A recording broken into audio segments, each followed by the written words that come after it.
പക്ഷെ അരുൺകുമാർ എന്തുകൊണ്ട് ഇത് CPM-ൽ ചാരുന്നു? CPM-ൽ ചാരാൻ മാത്രമുള്ള വിവരങ്ങൾ കിട്ടിയിട്ടില്ല. പക്ഷേ പ്രദേശവാസി പറയുന്നത് നോക്കൂ, ഈ മേഖലയിൽ, അതായത് അവരുടെ ചുറ്റുവട്ടത്തുള്ളതെല്ലാം CPM പ്രവർത്തകരോ അനുഭാവികളോ ആണ് എന്ന് അവർ പറയുന്നു എന്നുള്ളത് ഞാൻ എടുത്തു പറയുന്നു. ഇപ്പോൾ എരഞ്ഞോളി എന്ന ആ മേഖലയെ ആകെ പരിഗണിക്കേണ്ട, ഈ സംഭവം നടന്ന, ഈ സ്ഫോടനം നടന്ന ലൊക്കാലിറ്റി മാത്രം എടുത്തു കഴിഞ്ഞാൽ അവിടെ CPM മേഖലയാണ് എന്ന് ആ പ്രദേശത്തുള്ള ഒരാൾ ചൂണ്ടിക്കാണിക്കുന്നു. അങ്ങനെ അല്ലെങ്കിൽ കൊടക്കളം, അത് താങ്കൾക്ക് കേൾക്കാവുന്ന കാര്യമാണല്ലോ. അതൊന്നാമത്തെ കാര്യം.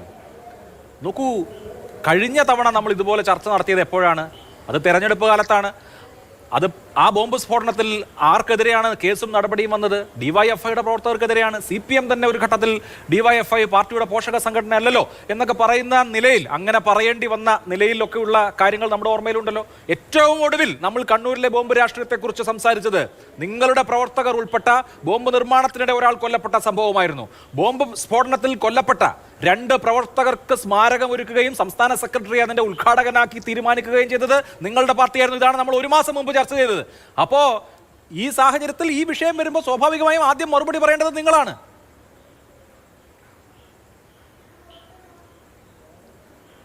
മിസ്റ്റർ അഭിലാഷ്, ഈ ചർച്ച ഇന്ന് സംഘടിപ്പിക്കുമ്പോൾ രാഷ്ട്രീയ പാർട്ടികളുടെ പ്രതിനിധികൾ ഇരിക്കുന്നതോടൊപ്പം തന്നെ ആ പ്രദേശത്തുകാരിയായ ഒരു സഹോദരി കൂടി ഇരിക്കുന്നുണ്ട്.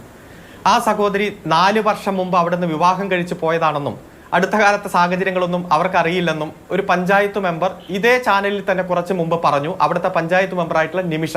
ഞാൻ ഇവരുടെ ക്രെഡിബിലിറ്റിയെ ഒന്നും ചോദ്യം ചെയ്യുന്നില്ല. കാരണം ഇവർക്ക് കൃത്യമായിട്ടുള്ള ലക്ഷ്യത്തോടെ ആയിരിക്കും ഈ സഹോദരി വന്നിരിക്കുന്നത്. അവിടെ നിൽക്കട്ടെ.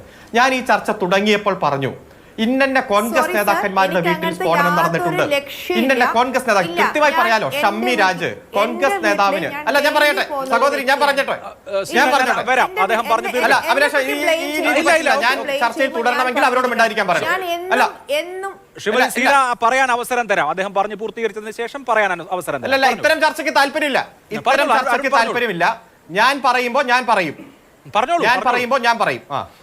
കോൺഗ്രസ് നേതാവായ ശ്രീ ഷമ്മി രാജിന് ബോംബ് സ്ഫോടനത്തിൽ പരിക്കേറ്റിട്ടുണ്ട് എന്ന് ഞാൻ പറഞ്ഞു. ഈ സഹോദരിയും അതിനെ നിഷേധിച്ചില്ല. കോൺഗ്രസിന്റെ പ്രതിനിധി അതിലേക്ക് കടന്നേയില്ല. അതുപോലെ തന്നെ വാസു എന്ന് പറയുന്ന, ബോംബ് വാസു എന്ന് ജനങ്ങൾ വിളിക്കുന്ന ഒരു വാസു RSS പ്രവർത്തകന് കൈപ്പത്തി നഷ്ടപ്പെടുന്ന സാഹചര്യം ഇതേ പ്രദേശത്തുണ്ടായതായി ഞാൻ കൃത്യമായി സൂചിപ്പിക്കുന്നു. ഇവരാരും നിഷേധിച്ചില്ലല്ലോ. അതേപോലെ തന്നെ അവിടുത്തെ പഞ്ചായത്തിന്റെ മുൻ പ്രസിഡന്റ് ശ്രീ രമ്യയുടെ ഭർത്താവ് ശ്രീജൻ ബാബുവിനെ കൊല ചെയ്യാൻ ശ്രമിച്ചത് ഇതേ പ്രദേശത്ത് വച്ചിട്ടാണ്. അതിലെ മുഖ്യ പ്രതിയായ സ്വരാജ് താമസിക്കുന്നത് ഇതേ പ്രദേശത്താണ്. അതുപോലെ തന്നെ ദുരൂഹ സാഹചര്യത്തിൽ ഒരു സജിൻ എന്ന് പറയുന്ന ചെറുപ്പക്കാരൻ മരണപ്പെട്ടു ഇതേ പ്രദേശത്ത്. ആ സജിനെ കൊന്ന കേസിലെ പ്രതി സ്വരാജിന്റെ സഹോദരൻ സുനോജ് താമസിക്കുന്നത് ഇതേ പ്രദേശത്ത് തന്നെയാണ്. പാറക്കണ്ടി വിനോദൻ എന്ന് പറയുന്ന ഒരാൾ ദുരൂഹ സാഹചര്യത്തിൽ മരണപ്പെട്ടു ഇതേ പ്രദേശത്ത്. അതിലെ പ്രതികളും താമസിക്കുന്നത്, അതുമായി ബന്ധപ്പെട്ടുകൊണ്ടുണ്ടായ അന്വേഷണവുമായി ബന്ധപ്പെട്ടുകൊണ്ട് പ്രതിപട്ടികയിലുള്ളവരും ഇതേ സ്ഥാനത്താണ് താമസിക്കുന്നത്. ഈ സംഭവം നടന്നതിന്റെ തൊട്ടടുത്താണ് കോൺഗ്രസിന്റെ ഓഫീസ്.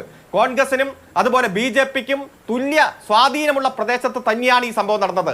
ഒരു സംഭവം നടന്നാൽ ഒരു തെളിവും കിട്ടിയില്ലെങ്കിൽ CPM-നെ അങ്ങ് ആക്രമിക്കുക. ഇപ്പൊ നിയമസഭ നടക്കുന്ന സമയമായതുകൊണ്ട് നിയമസഭയിൽ 2 ചോദ്യം, അടിയന്തര പ്രമേയം. അതിന് കൃത്യമായി മറുപടി പറഞ്ഞു. പോലീസ് ഇന്ന കേസ് അന്വേഷിക്കുന്നു, ഇന്ന വകുപ്പുകൾ ഇട്ടു. ഇത് ഒരു തേങ്ങ പറക്കാൻ പോയാൽ കിട്ടിയ ഒരു സാധനം അത് തുറന്നു നോക്കാൻ പോയപ്പോൾ ബോംബ് സ്ഫോടനം ഉണ്ടായി. അത് പഴയകാല കോൺഗ്രസ് നേതാവിന്റെ വീടാണ്, അടഞ്ഞു കിടന്ന വീടാണ്, പറമ്പും അടഞ്ഞു കിടന്നതാണ്. അതിൽ ഒരാളെ പോലും സംശയിക്കുന്ന സാഹചര്യമില്ല. അങ്ങനെ വന്നാലും CPM-നെ അങ്ങ് ആക്രമിക്കുക. ഇത് അടുത്ത കാലത്തുണ്ടാകുന്ന ചില സാഹചര്യങ്ങൾ തന്നെയാണ്. സത്യാനന്തര കാലമാണ്. സത്യമാണോ നുണയാണോ എന്ന് തിരിച്ചറിയാൻ പറ്റാത്ത തരത്തിൽ നുണ വാർത്തകൾ നിരന്തരം പ്രക്ഷേപണം ചെയ്യുക. സത്യം പുറത്തു വരുമ്പോഴേക്കും 1 നുണ, 100 നുണ, 1000 നുണ ഇങ്ങനെ വന്നുകൊണ്ടിരിക്കും. എന്തെങ്കിലും സംഭവം നടന്നാൽ CPM-നെ അങ്ങ് നിരന്തരം ആക്രമിക്കുക.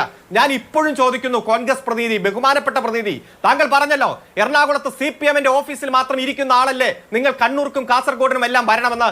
അങ്ങനെയൊക്കെ വരുന്നവർ തന്നെയാണ് ഞങ്ങൾ. കേരളത്തിലെ മുഴുവൻ ജില്ലകളിലും അതുപോലെ ഗ്രാമപ്രദേശങ്ങളിലും പോയി സംഘടനാ പ്രവർത്തനം നടത്തുന്നവരാണ്. എന്താണ് ഞങ്ങൾക്കെതിരായിട്ടുള്ള ആരോപണം ഈ കേസിൽ? എന്തെങ്കിലും തെളിവിന്റെ ഒരു തുമ്പ് നിങ്ങൾക്ക് ചൂണ്ടിക്കാണിക്കാൻ കഴിയുമോ? പണ്ടത്തെ സാഹചര്യം നമുക്ക് ചർച്ച ചെയ്യാം. നിങ്ങൾ ബോംബെറിഞ്ഞിട്ടുണ്ട്, അതിന് സമാനമായിട്ടുള്ള നിരവധി സാഹചര്യങ്ങൾ ഉണ്ടായിട്ടുണ്ട്. നാൽപ്പാടി മാസുവിനെ വരെ വെടിവെച്ച് കൊന്നതും അതിനു മുമ്പ് ബോംബെറിഞ്ഞതും KPCCയുടെ പ്രസിഡന്റാണ്. നമുക്ക് ചർച്ച ചെയ്യണമെങ്കിൽ അത് ചർച്ച ചെയ്യാം. KPCC പ്രസിഡന്റ് ഇന്ന് എന്താണ് പറഞ്ഞത്?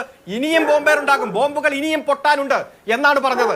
ആ ഒരു സാഹചര്യത്തിൽ തെളിവുണ്ടെങ്കിൽ നമുക്ക് ചർച്ച ചെയ്യാം. തെളിവുണ്ടെങ്കിൽ നിങ്ങൾക്ക് ആരോപണമായി ഉന്നയിക്കാം, ഞാൻ അതിന് മറുപടിയും പറയാം. ശരി, പക്ഷേ ഒരു തെളിവുമില്ലാത്ത സാഹചര്യത്തിൽ CPM തെരഞ്ഞെടുപ്പിൽ തോറ്റിരിക്കുകയാണല്ലോ, അതുകൊണ്ട് അറസ്റ്റിലായ ആരുടെ പാർട്ടി പ്രവർത്തകനാണ് അത് നിങ്ങൾ എന്താ കണ്ടില്ലെന്നുണ്ടോ? ആ CCTV ദൃശ്യങ്ങൾ പുറത്തേക്ക് വരുമ്പോൾ CPM പ്രവർത്തകയായ അരുണാണ് അറസ്റ്റ് ചെയ്യപ്പെട്ടത്. അപ്പോൾ CPM ഞാൻ പറഞ്ഞ ഈ ബോംബ് വാസു ആരുടെ പാർട്ടിയുടെ നേതാവാണ്? കഴിഞ്ഞ ആഴ്ച ആരുടെ പാർട്ടിയുടെ നേതാവാണ്? എങ്ങനെയാണ് അദ്ദേഹത്തിന് കൈപ്പത്തി നഷ്ടപ്പെട്ടത്? എങ്ങനെയാണ് അതിനുശേഷം അദ്ദേഹം മരണപ്പെട്ടത്? ശരി, ഏതെങ്കിലും ഒരു ആരോപണം നിങ്ങൾക്ക് നിഷേധിക്കാൻ പറ്റുമോ? അങ്ങനെ അത് ലോകം ഏതെങ്കിലും ഒരു ആരോപണം നടത്തി സംഘർഷാത്മകമായ അന്തരീക്ഷം ഉണ്ടാക്കിയിട്ട് കാര്യമില്ലല്ലോ.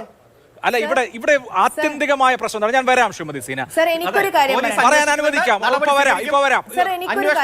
പോലീസ് സ്റ്റേഷനിൽ വെച്ചവരെ ഞങ്ങൾ വേണ്ടി വന്നാൽ ബോംബ് ഉണ്ടാക്കുമെന്ന് പറഞ്ഞ പാർട്ടി സെക്രട്ടറി ആഭ്യന്തരമന്ത്രിയായ ഈ കാലഘട്ടത്തിൽ ഈ പോലീസ് അന്വേഷിച്ച് ഇതൊന്നും ഒരു CPM ഓഫീസിലെ നേതാവിലേക്കും എത്താൻ പോകുന്നില്ല എന്ന് ഞങ്ങൾക്ക് കൃത്യമായ ജനങ്ങൾക്കും അറിയാം.